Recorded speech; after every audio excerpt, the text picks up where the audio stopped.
On va revenir sur ce qui s'est passé autour du PSG, puisque oui, on a les résultats des 13 interpellés qui ont eu une comparution immédiate face à la justice. Évidemment, vous l'avez vu dans le titre et la miniature, il n'y a que du sursis. Eh oui, aucun des 13 interpellés, des 13 émeutiers qui ont été arrêtés et déférés devant la justice, aucun de ces 13 bonhommes n'aura de prison. Eh oui, ils n'ont eu que du sursis et on va en parler puisqu'il y a beaucoup de choses à dire, notamment sur le profil des interpellés comme d'habitude, ça coche absolument toutes les cases. Et puis on va parler d'autres choses autour du PSG. Bref, c'est parti dans cette vidéo.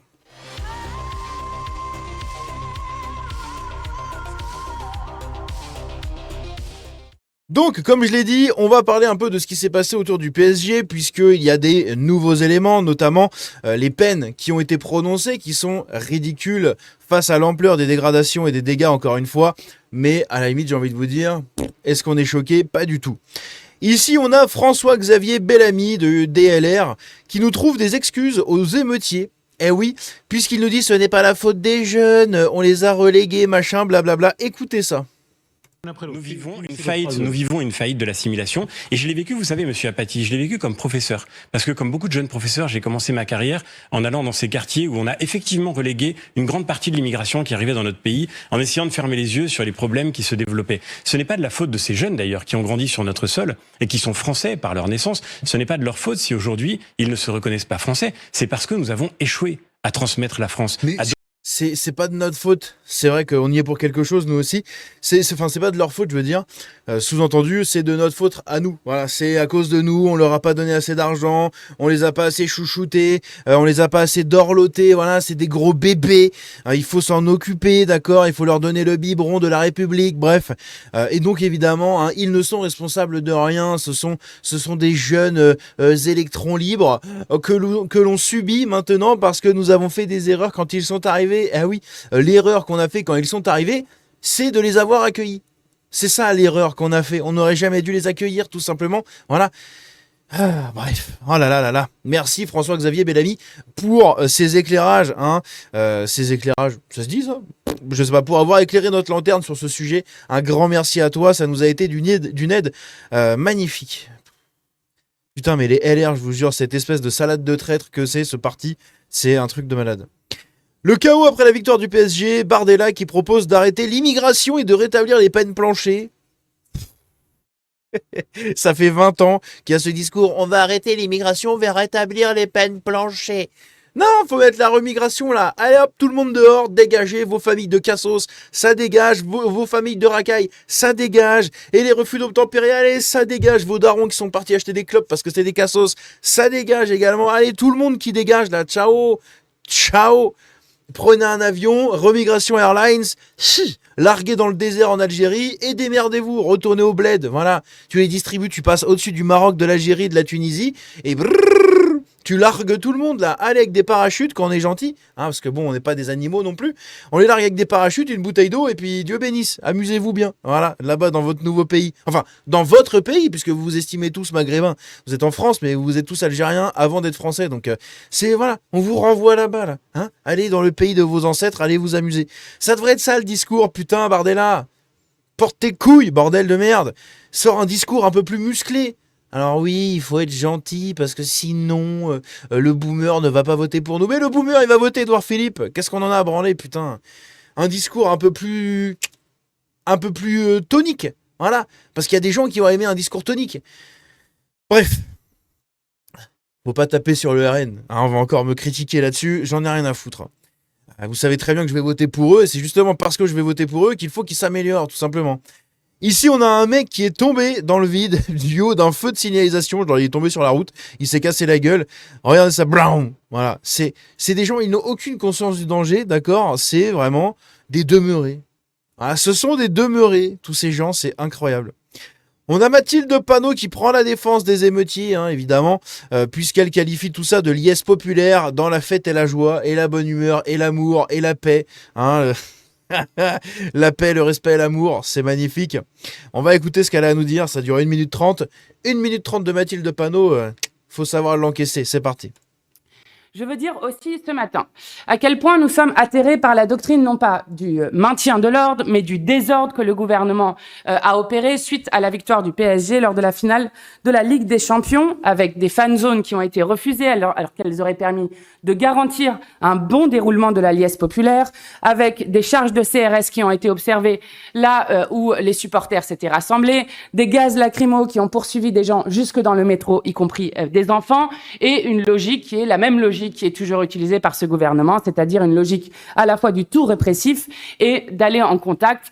La France de Macron a définitivement un problème avec la fête et la joie, mais il est surtout écœurant de voir le concours Lépine de propositions plus racistes les unes que les autres qui ont suivi cette mobilisation, puisque des porte-paroles du gouvernement, Maud Bréjon, qui explique que nous avons un problème, je cite, culturel. Mais oui, Mathilde Panot, quand tu te feras pointer par Rachid ou Aboubacar, hein, tu fermeras ta gueule. C'est tout. Voilà, tu seras en train de pleurer et t'auras que tes yeux pour pleurer parce que personne n'ira te soutenir. D'accord ? Quand tu te feras enrichir à ton tour, je ne te le souhaite pas, attention, hein ? Mais quand tu te feras enrichir, puisqu'un jour ça arrivera à tout le monde, hein, toutes nos femmes, nos filles, nos grands-mères, nos darons, tout le monde va y passer, d'accord ? Tout le monde va y passer sous l'immigration. Et quand tu y passeras, Mathilde Panot, eh bien je pense qu'on s'amusera, on rigolera. Eh oui, parce qu'à force de nous sortir des discours comme ça, alors que t'as juste à ouvrir tes yeux et à sortir de ton déni de merde, juste pour tenir ton petit poste à l'Assemblée nationale, hein, quand tu ouvriras les yeux, tu comprendras. Et là, tu pleureras. Tu feras « Oh, l'erreur que j'ai fait !» Eh oui, ça sert à rien d'aller leur lécher toujours plus les babouches, d'accord ? Ils en ont rien à foutre de toi. Pour l'instant, t'es leur idiote utile. Et quand ils auront plus besoin de toi, tu seras leur... tu feras la tournée des caves. Voilà, ça va être amusant tout ça, hein. Intéressant. Il y a le ministre Jean Brun qui explique qu'il veut priver de logement social les casseurs. Éric Zemmour... Mais vous faites pareil pour les fachos. Pour les fachos, vous seriez prêts à les foutre dans la rue.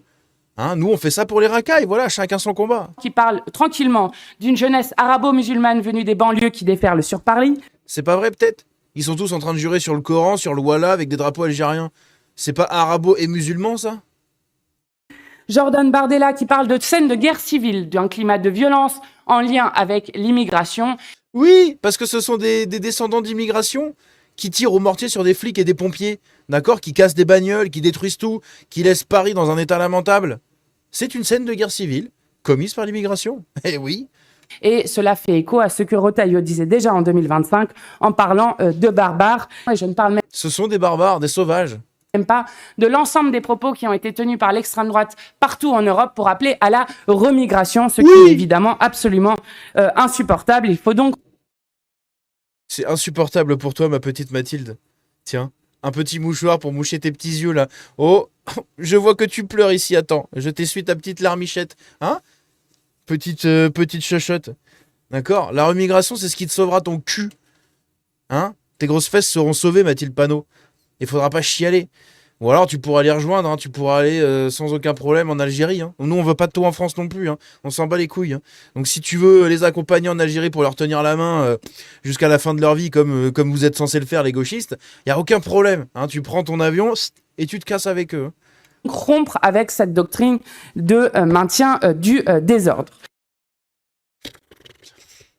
Au secours, mais au secours, quoi. C'est incroyable.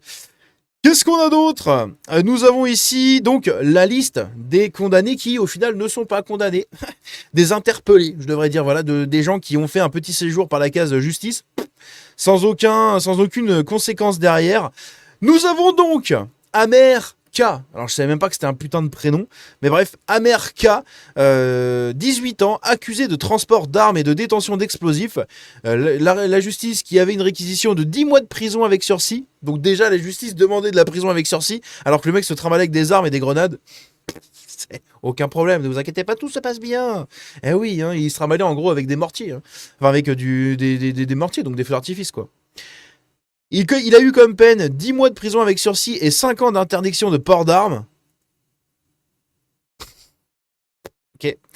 Hichem S. Intéressant. 20 ans, accusé de vol avec violence, outrage et violence sur policier. La justice qui demandait 8 mois de prison ferme et 10 ans d'interdiction du territoire français. Une OQTF de 10 ans. Il a eu quoi ? Il a eu 10 mois avec sursis et 5 ans d'OQTF. Est-ce que l'OQTF sera exécuté ? Absolument pas. Mais pourquoi faire ? Hein? Pourquoi faire? Raphaël D. Oh, il a pas un prénom arabe. C'est un blanc. 22 ans, accusé de violence sur policier avec 10 jours d'ITT. What? Putain, il a mis 10 jours d'ITT à un flic. La justice demandait 12 mois, dont 6 fermes, avec un mandat de dépôt. Il a eu 12 mois, dont 6 avec sursis, avec possibilité d'aménagement. il va faire 2 semaines. Il va faire 2 semaines et au final, il ne les fera pas au dernier moment puisqu'il aura un avocat qui va le sortir de là. On a Ibrahima B, 20 ans, accusé de violence avec arme et détention d'explosifs en récidive, donc déjà arrêté pour possession de mortier et compagnie. La justice qui demandait 4 mois de prison et 3 000 € d'amende et la privation du droit de vote. Il a eu 4 mois avec sursis et l'interdiction du port d'armes. Eh mais c'est incroyable. La justice demande... Enfin, les gens demandent d'aller à droite. La justice condamne à gauche. Tu demandes d'aller à gauche, il condamne à droite. Ça n'a aucun putain de sens, d'accord? On a un mec qui est accusé de violence et d'avoir des mortiers. Les 2 autres mecs ont été accusés de violence et d'avoir des mortiers. Il y en a aucun qui a une peine identique. C'est n'importe quoi. Franchement, mais c'est incroyable. Antoine V. Oh, sûrement un facho. Sûrement un facho mélangé au sein de la racaille.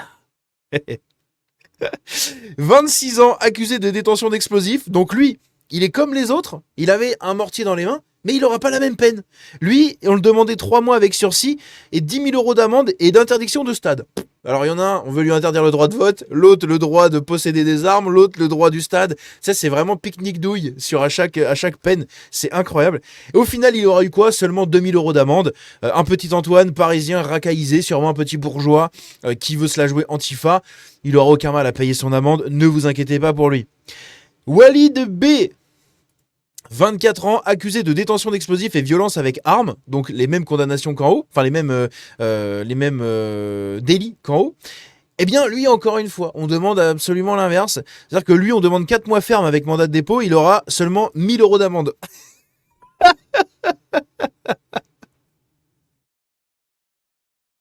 Oh, putain, c'est un putain de sketch. Amine M, 19 ans, accusé de participation à un groupement violent et dégradation. La justice demandait 1 an de prison, dont 8 mois avec sursis et 5 000 € d'amende, ainsi que 3 ans d'interdiction, donc 3 ans de QTF. Il a eu 4 mois avec sursis.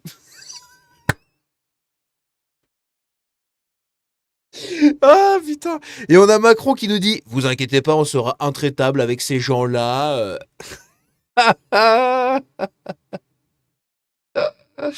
Oh putain, c'est incroyable. Ah, c'est un sketch. Non mais sans déconner, c'est un sketch. Putain, c'est tellement drôle. Ah, sans déconner.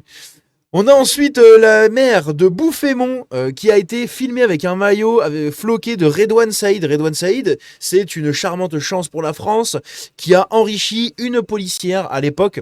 Je crois que c'était une policière qui s'appelait Aurélie, je ne sais plus quoi. Désolé, j'ai oublié son nom. On va regarder ça vite fait. Puisqu'il a enrichi, vous voyez, le chef du gang qui a enrichi la policière Aurélie Fouquet, voilà. Donc Aurélie Fouquet, enrichie par Saïd, par Redouane Faïd, pardon, désolé. En même temps, ça se ressemble un peu les noms, désolé. Eh bien, ici, on a donc une élue, la maire de Bouffémont, qui a été filmée avec un maillot floqué de son nom. Donc, c'est quand même scandaleux. Eh bien, elle s'est défendue, puisque il y a des gens au sein de son entourage, et elle aussi, qui se défendent, qui vraiment trouvent ça inacceptable. Je pense que c'est simplement une espèce de benette. Voilà, en plus, elle est blonde. Est-ce qu'on pourrait en déduire des trucs?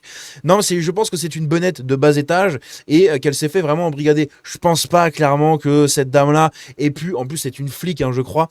Donc, je pense pas qu'elle ait vraiment pu porter ça en étant fière. Je pense qu'elle l'a pas vu. En fait, on lui a refilé un maillot du PSG. Ouh, et puis, en fait, elle a vu un nom derrière. Elle a peut-être pas pensé à ça, j'en sais rien.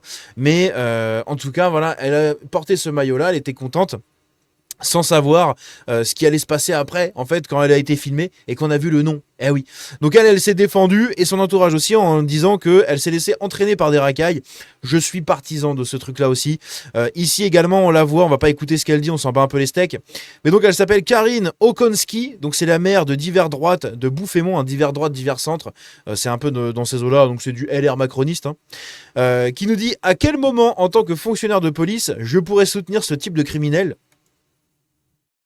Bah, j'en sais rien, madame, mais t'as eu le maillot sur les épaules, quand même. Hein, donc il faut se poser les bonnes questions. Arrête de te mélanger avec la racaille, déjà, et ça se passera beaucoup mieux. Ici, on a même des reportages qui sont faits sur des chaînes coréennes. Des chaînes coréennes qui retransmettent les images de ce qui s'est passé à Paris, du coup, ce week-end. Ça fait le tour du monde. Hein. Ça a été partagé par Elon Musk, ça en parle au Japon, ça en parle en Corée, ça en parle, je crois qu'il y a eu au Brésil, ça en parle au Canada, ça en parle un peu partout en Europe. C'est absolument catastrophique, littéralement. Ici, on a la députée RN Laure Lavalette qui dénonce le fait que les Français devront payer les dégâts causés par les émeutiers et exige que les interpellés remboursent l'intégralité de leurs méfaits. Oui, mais ils s'en battent les couilles. Hein, c'est-à-dire que ils s'en ont rien à foutre. Tu peux dire ce que tu veux, Laure Lavalette, c'est de la salive de gaspiller. Voilà. C'est de la salive de gaspiller. Demande à Mathilde Panot comment elle utilise sa salive. Elle va te donner d'autres conseils. Hein. Elle l'utilise très très bien, d'accord, avec Ercilia Soudé et Manon Aubry et compagnie. Elles savent très très bien utiliser leur salive au sein de la France Insoumise pour d'autres choses, hein, pour s'attirer un électorat par exemple, en faisant des trucs. Voilà. Et donc, Laure Lavalette, c'est exactement le même truc. Ça sert à rien, madame. Ça sert à rien. Donc, utilise ta salive pour rédiger des lois, utiliser ta salive pour promouvoir le RN absolument partout en France, faire que le commun des mortels vote RN et que ce ne soit pas les macronistes encore qui passent ou je ne sais quoi, même si bon, hein, on n'en est pas loin, mais quand même. Donc voilà, ça sert à rien de demander des comptes au gouvernement ou de leur dire hein, les Français vont payer, c'est inadmissible, il faut que ce soit les autres qui payent. Ça sert à rien. On s'en bat les couilles et tout le monde s'en bat les couilles parce qu'on sait très bien qu'il n'y aura rien qui changera là-dessus. Donc c'est inutile. Voilà, inutile. Bref. Et ici, du coup, on a un député qui déplorait le refus d'installer une fan zone à Paris. Voilà, il avait interpellé Laurent Nunez, hein, le franc-maçon adepte de l'islamisation de la France, n'est-ce pas et donc, du coup, il l'avait interpellé en disant oui, mais vous n'avez pas installé de fan zone à Paris, c'est de votre faute. C'est pour ça que les fans sont allés dans les rues faire un carnage, d'accord. Et donc, Laurent Nunez a eu la présence d'esprit de lui répondre quelque chose de bon sens. Hein, littéralement, donc c'est une preuve que lui, il sait très bien ce qui se passe. Hein. Il n'est pas du tout dans cette ignorance qu'on pourrait croire. Non, non, il sait très bien ce que fait la racaille à Paris et il sait très bien pourquoi il la laisse faire et il sait très bien pourquoi il ne fera jamais rien, en fait, là-dessus. Et il le dit clairement. Est-ce que vous pensez sérieusement que s'il y avait eu une fan zone organisée par la ville de Paris, les casseurs et les pilleurs y seraient gentiment rentrés pour célébrer la victoire du Paris Saint-Germain? Voilà ce qu'il répond. Sous-entendu, je sais que même si j'avais mis une fan zone, la racaille aurait tout saccagé. Et donc moi j'ai une nouvelle question pour Laurent Nunez. Pourquoi t'as rien fait? Hein? Pourquoi t'as rien fait? Petit malotru. Voilà, pourquoi t'as pas sorti les centaures là sur Rachid Aboubacar? Tu les sors sur Jean-Louis, Frédéric et Philippe et Édouard. Mais sur Rachid Aboubacar, oulala, les centaures ils sont restés au garage bien au chaud. C'est marrant, moi j'aurais bien aimé voir les centaures bouler tout le monde et arroser tout le monde là. Hein? Avec le G là. Voilà. Non, ça marche pas comme ça, c'est dommage. Bref, n'hésitez pas à me dire ce que vous en pensez de tout ça dans les commentaires. Et encore une fois, de magnifiques peines de prison pour les interpeller. Putain, mais qu'est-ce que la justice fait bien son travail. C'est magnifique. Franchement, on en demande encore plus, quoi. Vraiment, une justice comme ça, c'est magnifique. Bref, dites-moi ce que vous en pensez dans les commentaires. Prenez soin de vous. À bientôt. Ciao.